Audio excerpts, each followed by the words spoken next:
மட்டும் 44 இடங்களில் மருத்துவத்துறை சார்ந்த கட்டிடங்கள் 12,21,00,000 ரூபாய் மதிப்பீட்டில் கட்டப்பட்டு வருவதாக மருத்துவ மற்றும் நல்வாழ்வுத்துறை அமைச்சர் சுப்பிரமணி திருப்பூரில் பேட்டி. திருப்பூர் வேலம்பாளையத்தில் கட்டப்பட்டு வரும் அரசு மருத்துவமனை கட்டுமான பணிகளை மருத்துவ மற்றும் நல்வாழ்வுத்துறை அமைச்சர் சுப்பிரமணி ஆய்வு மேற்கொண்டார்.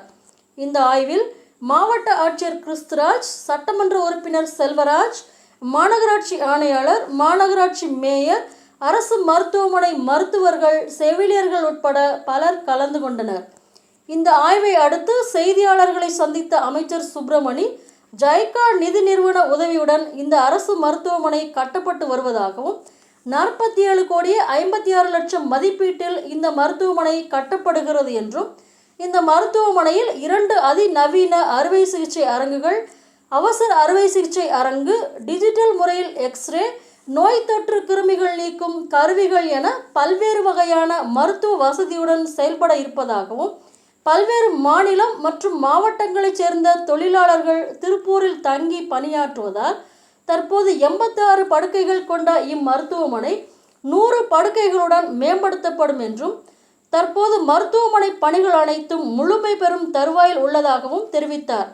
செப்டம்பர் 3வது வாரம் திறப்பு விழா நடைபெற உள்ளதாகவும், இதனை முதலமைச்சர் திறந்து வைப்பார் என்றும் கூறினார்.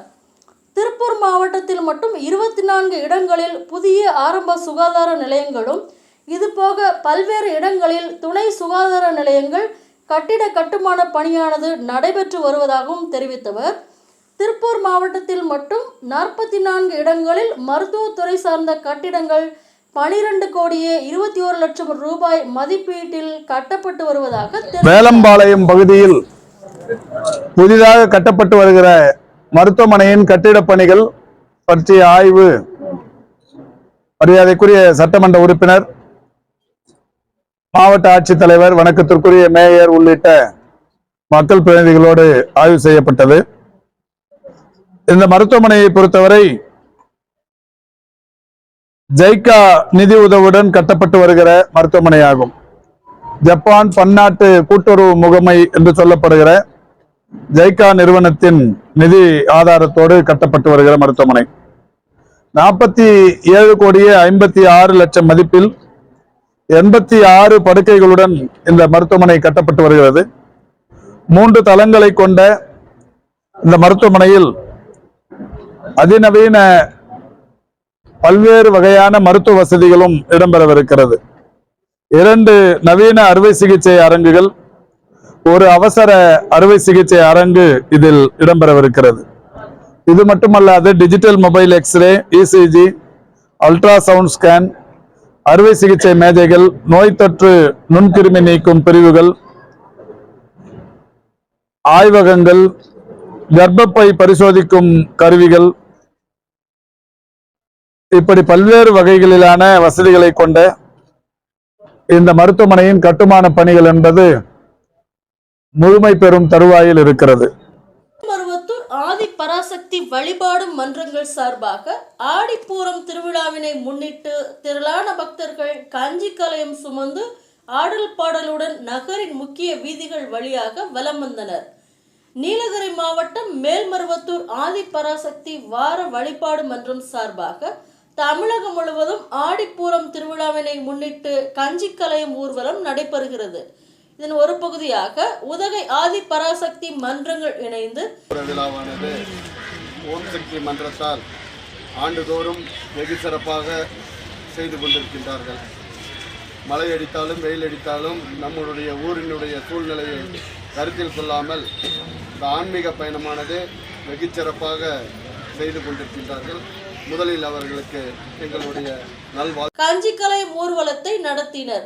ஆடிப்பூரத்தை முன்னிட்டு நடைபெறும் இந்த விழாவில் திரளான பக்தர்கள் கலந்து கொண்டு கஞ்சி கலயத்தினை சுமந்து நகரின் முக்கிய வீதிகள் வழியாக வலம் வந்தனர். மேலும் உதகை மத்திய பேருந்து நிலையத்தின் அருகில் அமைந்துள்ள பாறை முனீஸ்வரர் திருக்கோவிலில் அலங்கரிக்கப்பட்ட திருத்தேரில் அம்மனின் திருவுருவ படத்தை வைத்து நகரின் முக்கிய வீதிகள் வழியாக ஊர்வலமாக வந்து சேரிங்க கிளாஸ் பகுதியில் அமைந்துள்ள மேல்மருவத்தூர் கோவிலில் இந்த ஊர்வலத்தை நிறைவு செய்தனர். மேலும் சிறப்பு வழிபாடுகளும் நடைபெற்றது. இதில் சுமார் 500க்கும் மேற்பட்ட பக்தர்கள் கலந்து கொண்டு காஞ்சி கலயத்தினை தலையில் சுமந்து சென்றனர்.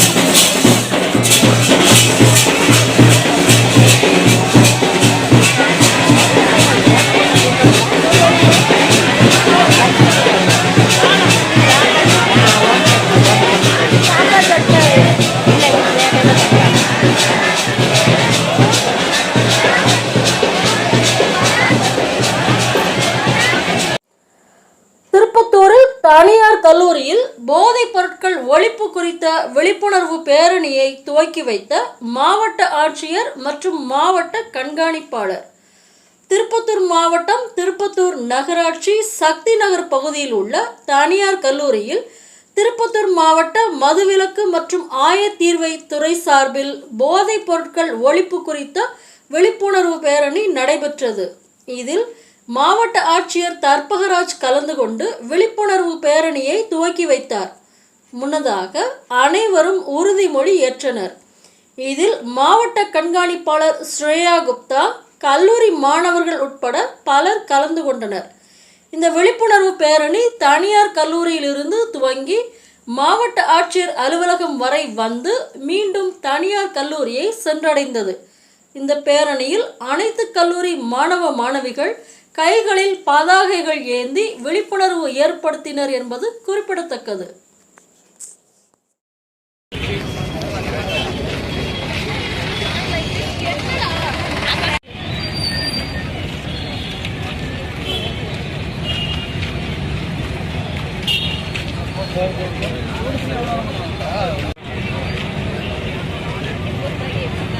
உதயநிதி துணை முதல்வரானால் நாட்டில் பாலாறும் தேனாறும் ஓடப்போகிறதா?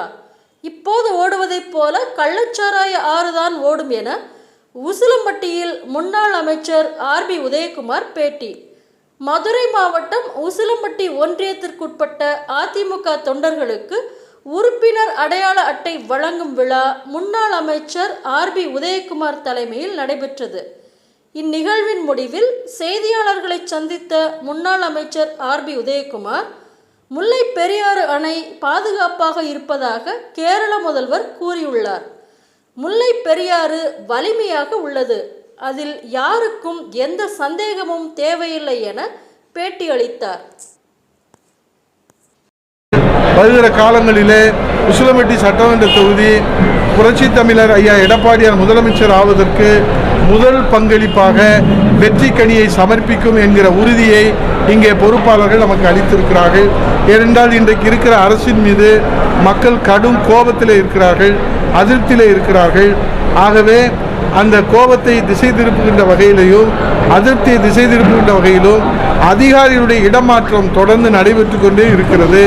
ஆகவே அதிகாரிகளுடைய இடமாற்றத்தால் மட்டும் இந்த மக்களுடைய எதிர்பார்ப்புகளையும் கோரிக்கைகளையும் அவருடைய திட்டங்களையும் பாதுகாப்பாக இருக்குன்னு சொல்லியிருக்கார் முதலமைச்சர், மாண்பு முதலமைச்சர். இந்த வயநாடு குறித்து பேசுகிற போது முல்லை பெரியாறு பாதுகாப்பாக இருக்கிறது, இப்போதைக்கு அது பற்றி எதுவும் பேச தேவையில்லை, இருந்தாலும் எதிர்காலத்தில் அது குறித்து விவாதிக்கப்படும் என்று சொல்லியிருக்கிறார். இறந்த காலமோ நிகழ்காலமோ எதிர்காலமோ முல்லை பெரியாறு என்பது வலிமையாக இருக்கிறது என்று உச்ச நீதிமன்றம் மிக தெளிவாக செய்திருக்கிறது. நேற்று முன்தினம் கூட அதை ஆய்வு செய்திருக்கிறார்கள். பலமாகவும் வலிமையாகவும் பாதுகாப்பாக இருக்கிறது. அதில் எல்முனையளவும் யாருக்கும் எந்த சந்தேகமும் தேவையில்லை. குளித்தலை அருகே லாலாப்பேட்டையில் மகாத்மா காந்தி மணிமண்டபம் மற்றும் காந்தி சிலை திறப்பு விழா.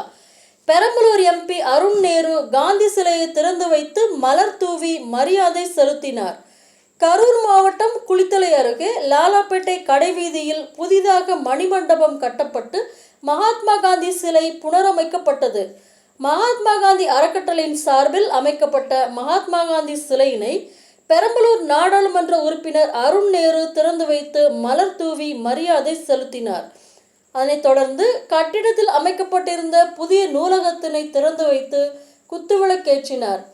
தொடர்ந்து பேசிய நாடாளுமன்ற உறுப்பினர் அருண் நேரு, தற்போதுள்ள கூட்டத்தை பார்க்கும்போது நாடாளுமன்றத்தில் இருப்பது போன்ற உணர்வுதான் ஏற்படுகிறது என்றும், எவ்வாறு மகாத்மா காந்தி ஆங்கிலேயர்களுக்கு எதிராக போராட்டம் நிகழ்த்தினாரோ அதே போல தற்போதைய நாடாளுமன்றத்திலும் மக்களுக்கு எதிரான விரோத போக்கினை கடைபிடித்து சட்டங்களை இயற்றி வரும் பாஜகவிற்கு எதிராக எதிர்க்கட்சியினர் உள்ளதாகவும் தற்போது அவர்களால் சட்டத்தை உடனடியாக நிறைவேற்ற முடியாத அளவில் எதிர்க்கட்சி உறுப்பினர்கள் அதிக அளவில் இருப்பதால் முன்பு போல் அவர்களால் சர்வாதிகாரமாக செயல்பட முடியவில்லை என கூறினார்.